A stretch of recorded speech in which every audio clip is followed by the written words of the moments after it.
Bonjour à toutes et à tous, chers camarades, un véritable plaisir de partager cette journée avec vous et de se souvenir de 2017 où on nous rabâchait à longueur de journée que le problème c'était le code du travail, les fonctionnaires, les immigrés. Ils avaient proposé ce qui était selon eux une alternative évidente, c'est-à-dire un prétendu Mozart de la finance qui s'appelait Emmanuel Macron. Apparemment, rien ne pouvait lui résister, sauf ce qui s'est produit en 2017. La création d'un mouvement qui a résisté, qui a informé, qui a lutté et aux côtés du mouvement social qui a permis à ce que aujourd'hui la Macronie ait le genou à terre. C'est important de se rappeler ça parce que ça permet de mesurer la place, la force, l'importance de notre mouvement dans les combats politiques. Alors, parce que vous vous retrouvez aujourd'hui à voir la Macronie qui a un genou à terre, vous avez la classe politico-médiatique qui a trouvé son alternative. Maintenant, le problème, c'est plus... Bon, selon eux, c'est toujours un problème, le code du travail et les fonctionnaires, mais à longueur de journée, on vous parle islam, quartier populaire et immigration, et on vous explique que maintenant, Madame Le Pen serait devenue fréquentable, et à cela, nous n'avons qu'une seule réponse, comme pour la Macronie, informer, se rassembler, lutter pour faire en sorte que Le Pen et ses sbires mettent elles et eux aussi un genou à terre. Alors à cela, la stratégie est extrêmement simple. Il faut appuyer sur l'une des principales contradictions du Rassemblement national, c'est-à-dire sa tentative d'à la fois essayer de rassembler les élites bourgeoises et à la fois essayer de rassembler les classes populaires. L'une des principales contradictions du Rassemblement national, c'est la question sociale. Voilà l'une des jambes sur laquelle nous devons aller. Et deuxièmement, il ne faut rien céder, pas une marche, pas un centimètre sur la question de la lutte antiraciste. Voilà quel est le front de résistance que nous pouvons construire face à l'extrême droite. Alors ensuite se pose la question, comment le mouvement va faire? Comment le mouvement va s'adapter? Écoutez, on a réussi à le faire avec Macron, on réussira à le faire face à l'extrême droite et je laisse Nathalie développer ce qui a déjà été fait et ce que nous allons continuer à faire. Alors pour poursuivre ce que Louis vient de dire, lors de suite à la dernière assemblée représentative au mois de juin, il était remonté le besoin de lancer une campagne contre l'extrême droite.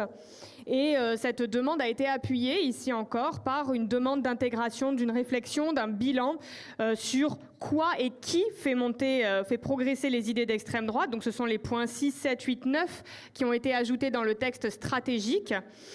Et bon, c'est sûr qu'on note ces derniers temps une accélération de l'intégration de l'extrême droite dans l'arc dit républicain, ou qu'on peut renommer l'arc des réactionnaires en fait. Par exemple, en annonçant, en intégrant un projet de loi immigration qui vont carrément sur le terrain des idées de la droite et de l'extrême droite, qui se solde en fait par un camouflet pour Darmanin. Alors, il va falloir transformer l'essai maintenant mardi, mais en tout cas, le bilan qu'on peut tirer déjà là avec le vote de la motion de rejet que nous avons remporté, c'est que on ne gagne pas en allant sur les positions de l'extrême droite et au contraire, c'est en construisant une résistance forte qu'on la combat pied à pied. C'est ce qu'on compte faire.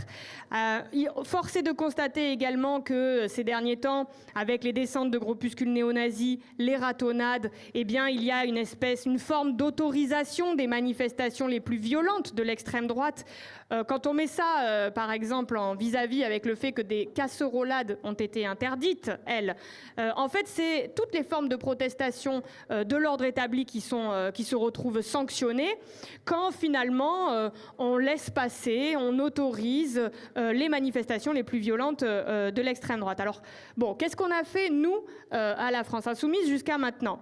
Eh bien, d'abord, il y a eu un colloque de l'Institut La Boétie, et vous avez dans vos pochettes d'ailleurs le livret qui donne une présentation de ce colloque. Il y a eu la création d'un tract sur le sujet. Et puis, évidemment, il y a notre combat parlementaire au niveau des députés, au niveau du groupe de la France Insoumise, que nous menons tous les jours.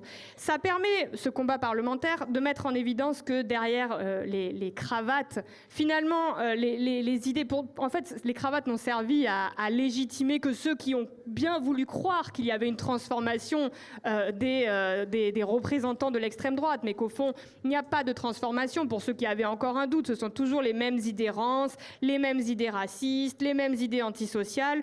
Et puis, il y a quand même aussi autre chose. c'est qu'il y a un manque de crédibilité dans le groupe du Rassemblement national. Une fois qu'ils ont passé la phase de notabilisation, ils sont quand même en retard sur un grand nombre de choses. Alors, on a eu une démonstration brillante de ridicule avec leur présentation du projet de loi pour interdire l'écriture inclusive. Ils ont été ridiculisés brillamment par Sarah Legrain et Léo Walter. Mais sur des sujets comme l'écologie, ils ne proposent absolument rien. Donc, ils sont carrément en retard sur les urgences ou ce qui nécessite une réadaptation du logiciel politique. Et de leur aveu même, eux-mêmes avouent qu'ils n'ont rien à proposer sur l'écologie. C'est paru dans la presse notamment. Et puis...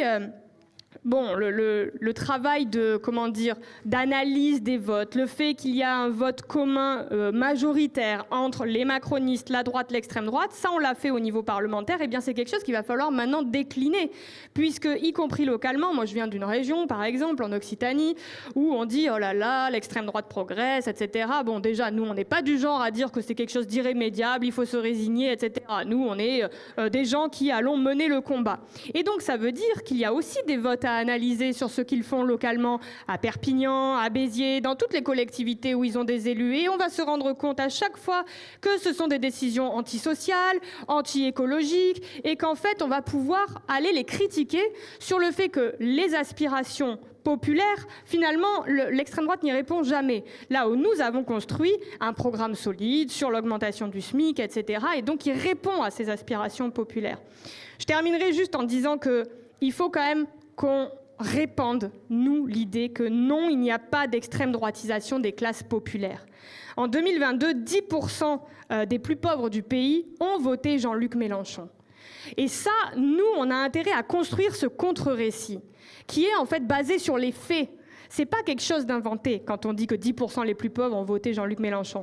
Mais c'est aussi parmi les plus pauvres qu'il y a le plus grand nombre d'abstentionnistes. Eh bien, c'est là que se situe le chemin à creuser et c'est ce que nous allons faire avec lui dans les prochaines semaines, prochains mois et prochaines années.